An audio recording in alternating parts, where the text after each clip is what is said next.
Jack, we're delighted that you've agreed to write a piece for the Tudor Consort in our upcoming concert, Renaissance Influences Made in New Zealand. And I was just wondering if you would just describe, I suppose, a little bit of the influence that you had on Psalm 137. It's an interesting some interesting Russian music. Yes, yes. I guess I've always been on the lookout for samples of music which kind of don't follow the regular rules of good harmony, good counterpoint. So if we look at a Renaissance music, that's the beginnings of Renaissance polyphony, and it has all these rules and so on. So I was less interested in those, and an earlier piece of mine looked at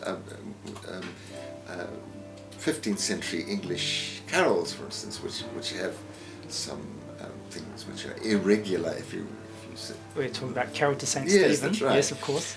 So when you asked me to do this, I was thinking of other irregular kinds of polyphonies, and one that I discovered was this astonishing 17th century polyphony called Skrochny, and there was some CDs in the Victoria University Library that I discovered some years ago, and then I was able to get a copy myself. And listening to it is quite strange. It's a three-part male choir, and the voices seem to sort of all be tied up together. So it's against the concept of good counterpoint as being a distance between the voices, so that the voices are kind of alone but related to each other. Here they kind of all jumble up together, and what's more, if you listen really carefully, very often they travel in similar motion in seconds, and that's really, really bad counterpoint. but the effect is really astonishing. Now, I've tended to avoid that in writing for voices in the past, because I know that it's not easy to hold the two voices in tune, at close intervals like that.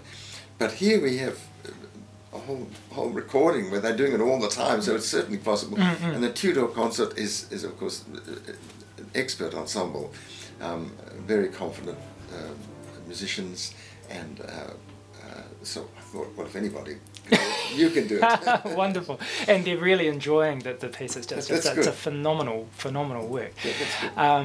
And the text, I can talk about the text. Please do. So yes. I mean, psalms are obviously good places to go because they're poems, and they were supposed to be sung.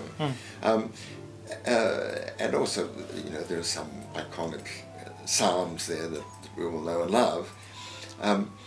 And I was just sort of browsing through, looking for one, and of course, by the waters of Babylon, the rivers of Babylon, actually, we sat down and wept. And of course, it's been said by so many people.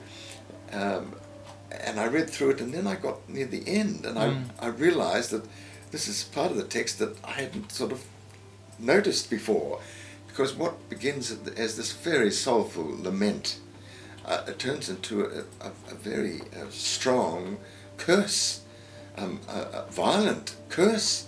Wow, it really astonishing. So it seemed to me just calling out for some sort of dramatic setting. And then I thought also for language,